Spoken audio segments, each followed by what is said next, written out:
نظام الطيبات. يعني بص، ترند رقم واحد في مصر. بس انا مش جاي اكلمك على نظام الطيبات، انا جاي اكلمك على عم الشيخ اللي ساب قرآن ربنا وداخل يتكلم في نظام الطيبات، على الدكاترة اللي ما كانتش عارفة ترد على صاحب النظام وهو عايش وبعد ما مات كلهم عملوا علماء، وعلى الكوتش اللي ساب الجيم والسرنجات والمكملات والفيتامينات واللي مش عارف ايه وبدأ يرد. خلينا متفقين على حاجة واحدة يا شباب، نظام الطيبات مفيش اي مخلوق على وش الارض يقدر يقول لك النظام ده حلو ولا وحش ولا تعمل كذا ولا تسوي كذا الا صاحب النظام، لان ده نظام مش موجود في الكتب وحاجه جديده على فكرنا. قلب عالم التغذيه حرفيا، غير عالم التغذيه بالكامل. يعني ما يجيش دكتور عايز يركب على الترند فيقول لك النظام ده تعمل كذا وتسوي كذا، ما تسمعش لاي حد، كل دي ناس مضلله، لان صاحب النظام مش موجود، هو الوحيد اللي يقدر يقول لك تعمل ايه وتسوي ايه وتغير ايه وتظبط ايه والكلام ده. محدش يقدر يقيم النظام، لان تقييمك للنظام وصاحب النظام مش عايش، فانت بتحاول تركب ترند فقط لا غير. ما ينفعش تهاجم شخص هو مش موجود معانا في الدنيا اصلا، يعني هو في دار الحق حاليا، الله يرحمه ويغفر له، نور ناس كتير. اما مشاهير الفتنس اللي طلعوا خدوا لقطات من الفيديوهات بتاعت الدكتور ضياء العوضي الله يرحمه، وطلعوا بيقول لك كل ربع كيلو سكر، بيقول لك كل مش عارف ايه، بيقول لك كل مش عارف ايه. عايز اقول لك انت كمشاهد اوعى تاخد معلومه صحيه من الناس بتوع الفتنس ايا كانت شهرته، لان الناس بتوع عالم الفتنس دول اصلا مالهمش علاقه بالصحه، وانا من قلب عالم الفتنس وجاي اقول لك الناس دي ملهاش علاقه بالصحه. الناس دي تروح له عايز تعمل فورمه، عايز تخس، عايز تزيد بس، انما عشان احسن صحتي من الداخل مش دول الناس اللي انت ممكن تلجأ له. دي حقيقه، الناس دي اصلا صحتها اخر حاجه بالنسبه لها. ازاي يا عم؟ اه والله صحتهم اخر حاجه بالنسبه لهم. والدليل على كلامي ان معظم مشاهير الفتنس او الناس اللي في الفتنس بيلجأوا لاستخدام المنشطات وهو عارف ان المنشطات هتضره. فواحد زي ده بياخد منشطات وعارف ان المنشطات هتضره، هل هيجي يقول لك مثلا ما تاكلش كذا عشان بيضر او ما تعملش؟ الراجل ده اصلا صحته اخر حاجه بالنسبه له. الناس بتوع الفتنس لو قلت له هتاخد سم وهيزودك كيلو عضلات مثلا، بس هتموت بعد شهر ولا هتموت بعد ساعه، هياخد السم ده، ما عندوش اي مشكله. هو اهم حاجه عنده العضلات تزيد، هينشف مش عارف ايه. فدي ناس ما تلجألهاش في حته ان انت عايز تحسن صحتك. عالم كمال اجسام بيحصل فيه حاجات ملهاش علاقه بالواقع وملهاش علاقه بالابحاث. يعني مش عايز اقول لك حاجه من اسوأ الحاجات اللي ممكن تتخيلها، ويمكن اول مره اتكلم في الموضوع ده. احنا بنعمل حاجات في كمال اجسام ملهاش ابحاث، دي حقيقه. بنعمل حاجات غير ادميه بالمره، بنعمل حاجات قادره تنهي حياتنا في ثانيه الا ثانيه. ده في عالم كمال اجسام. فانت منتظر واحد بيعمل الحاجات دي هيطلع يقول لك ازاي تحسن صحتك؟ لا. طب ليه وانا في نفس المجال بكلمك في الموضوع ده؟ لان انا بعيد عن مجال الاسترويد، بتعامل دايما مع الناس اللي هو واحد عنده مشاكل. يعني شخص مثلا سنه كبير وفقد مرونته، عنده مشاكل في المفاصل، شخص عايز يحسن صحته، شخص عايز يخس بطريقه امان، شخص عايز يزيد بطريقه مظبوطه، شخص عايز يبني جسمه بجد من غير ما يستخدم مكملات ولا منشطات ولا الكلام ده. يعني ببساطه خالص، انت لما تشترك معايا في اي خدمه من الخدمات اللي انا بقدمها، اذا كانت تغذيه او تدريب اونلاين او تدريب شخصي، الدنيا هتمشي معانا انك هتتمرن وتاكل صح بس، ما تنتظرش مني اي شيء اضافي. حتى لو انت كنت عايز فانا مش هعمل ده. فالمهم يا شباب، نظام الطيبات ده نظام علاجي المفروض من وجهة نظري، برضو انت وجهة نظري دي ممكن صح ممكن غلط، المفروض ان ده نظام علاجي انا بمشي عليه لفترة معينة وببدأ ادخل الاكل العادي لجسمي. فمش من الطبيعي ان انت هتعيش على النظام ده مدى حياتك، والنظام ده مخصص لناس معينة. انتوا مش متخيلين يعني ايه يا جدعان شخص معدته ممكن توجعه من شوية مية، ودي حقيقة ودي حالات انا شفتها يعني، ومش شخص ولا اتنين، ده كذا شخص. حتى دايما انا بسعى ان لما اشوف حالة زي كده احاول اوصل، هل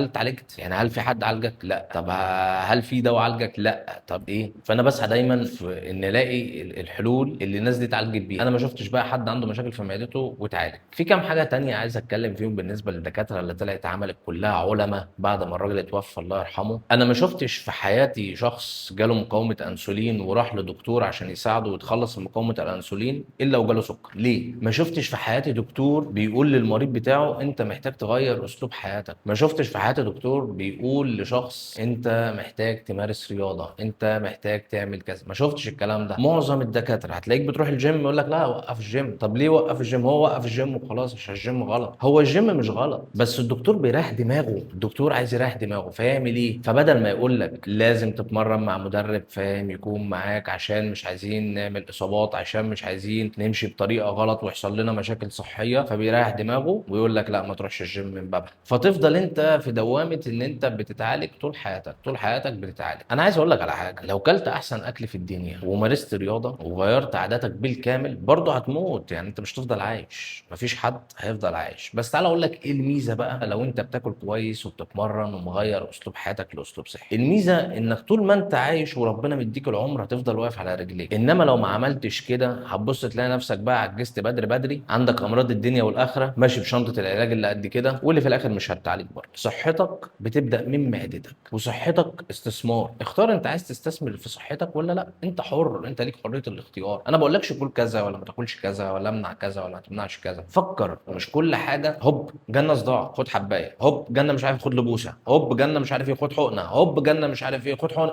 ايه ده؟ ده مش طبيعي، ده مش طبيعي. زمان ما كانش فيه الكلام ده، ده مش طبيعي. يعني الناس ما بتحبش تتعب نفسها انها تساعدك انت انك تعمل حاجه كويسه تساعدك انك تحافظ على صحتك. طبعا المعتاد يا عم احنا طول عمرنا عايشين كده يا عم احنا. انا عايز اقول لك على حاجه كتير ما ياخدش باله منها. انت تعرف ان الناس اللي بتهاجم الدكتور والكلام ده هم كذا فئه. يعني واحد حاسس بالعجز، حاسس ان في حد احسن منه، وواحد ناقص بيهاجم لمجرد الهجوم وخلاص، وواحد عايز يركب على الترند بس. هي دي الفكره. ولكن ده مش ترند، دي حاجه بتفيد صحتك. فاهمني؟ الراجل بيتكلم في حاجات صحيه. طبعا بعض الناس قالت لك ايه، ده بيقول لك كل ربع كيلو سكر، ده بيقول لك خد نوتيلا. الناس اقتطعت الحاجات دي من فيديوهات. يعني انا النهارده بتكلم بديك مثال، بقول لك يعني انت هتاكل ربع كيلو سكر، فيروح واخد لك ربع كيلو سكر ويروح منزلها لك، فانت تقول يا عم المدرب المجنون ده بيقول لي كل ربع كيلو سكر. طب ما انت خدت ما كملتش. فاهمني؟ هقول لك على حاجه، لو انا همشي على نظام الطيبات مع اني ما يناسبنيش عشان احنا كناس بتلعب رياضه، ناس بتعمل عضلات، لينا احتياجات مختلفه من التغذيه ولينا كميات معينه لازم ناكلها. انما انت كشخص عادي عايز تجرب انت حر جرب. فانا هقول لك لو احمد هيمشي على النظام ده هيعمل ايه. لو احمد هيمشي على النظام ده هيقلل السكر ومش هيصحى يفطر بسكر، وهيهتم انه ياكل البروتين بتاعه. يعني خلينا اديك مثال، مثلا كاحمد هيمشي على الموضوع ده هيعمل ايه. هصحى الصبح اكل جبنه رومي من 30 ل 50 جرام، وهاكل 150 جرام بطاطس مهروسه، وهاخد معاهم رغيف عيش حبه كامله او رغيف عيش بلدي، وهشرب قهوه. وهاجي في الغداء هاكل قطعتين لحمه، وهاخد 200 جرام رز، وهشرب كوبايه قرفه بالجنزبيل. هاخد سناك بعد الوجبه الثانيه اللي هو الغداء، هتكون عباره عن 2 توست ومعلقتين من الخلطه اللي انا باكل منها حاليا. ايه هي الخلطه؟ عامل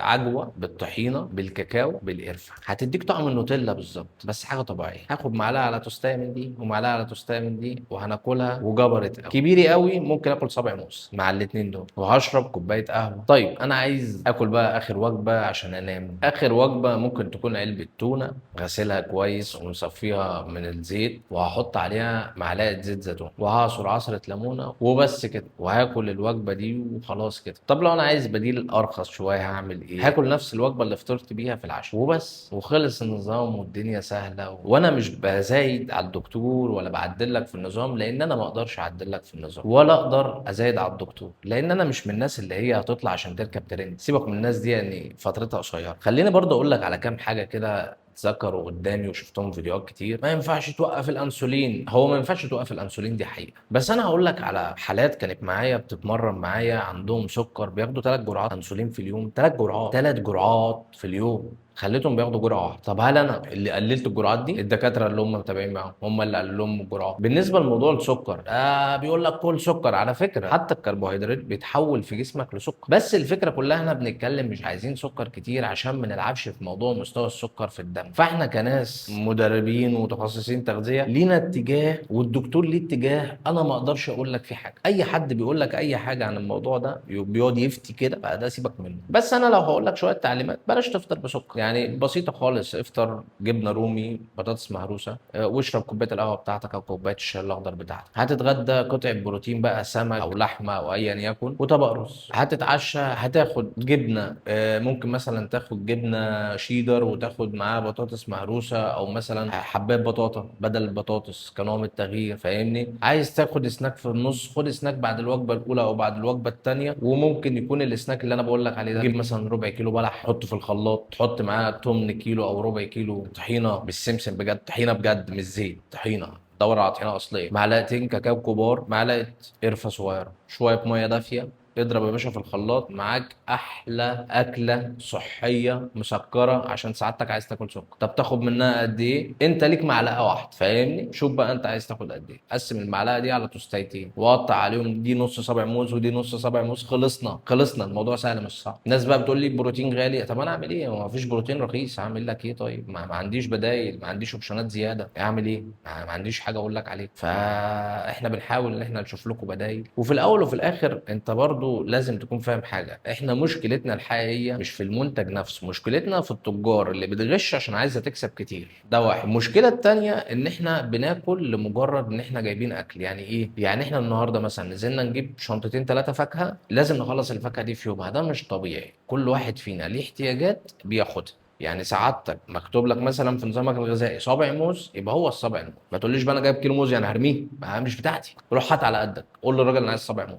في الماركتات هنا في مصر ممكن تشتري تقريبا، يعني انت بتاخد صابع الموز توزنه حسب ما بيطلع بيحاسبوك، ممكن تعمل كده لو انت مكسوف يعني تروح تجيب كيلو موز، مع اني عادي يعني، ايه المشكله؟ انت بتشتري كيلو موز بفلوسك. يعني احنا مش عايزين نزايد على بعض، مش عايزين نقعد نفتي، مفيش اي حد يقدر يقول لك اعمل كذا او سوي كذا، صاحب النظام اتوفى الله يرحمه ويغفر له. ولكن انا بعرفك بس الدنيا ماشيه ازاي عشان ما تمشيش ورا الناس المتخلفه وخلاص. ومش شرط على فكره انك تمنع كل حاجه، يعني انت مثلا لو شخص مش ماشي على النظام بس عايز تهتم بجودة أكلك، جودة أكلك يعني أنا باكل أكل نظيف، فممكن تغير الحاجات اللي أنت شايف إن هي مش كويسة في أكلك بس، وتاكل أكلك العادي، فاهمني؟ فمش لازم كل حاجة تروح ماشي على النظام بحذافيره، لأن مش النظام مش لكل الناس. طب هل أقدر آكل فول؟ تقدر تاكل فول، لكن هو ممنوع في النظام. بس أنا باكل مثلا فول ومش مضايقني، خلاص هاكل فول. اختار بس الناس اللي أنت بتجيب منها الأكل بتاعك، جهز الأكل بتاعك بطريقة صح، احفظ الاكل بتاعك بطريقه صح.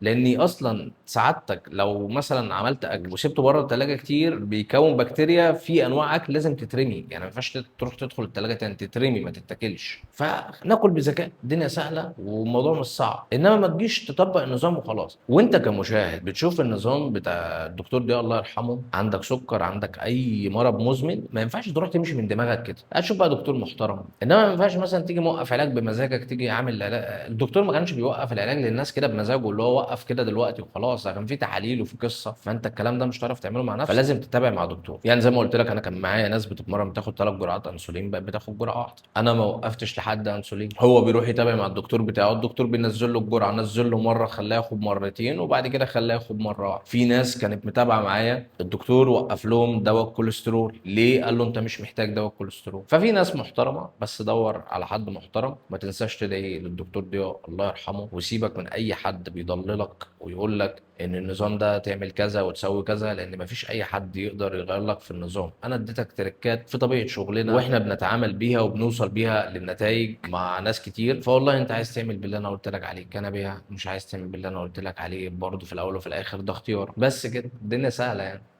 سلام.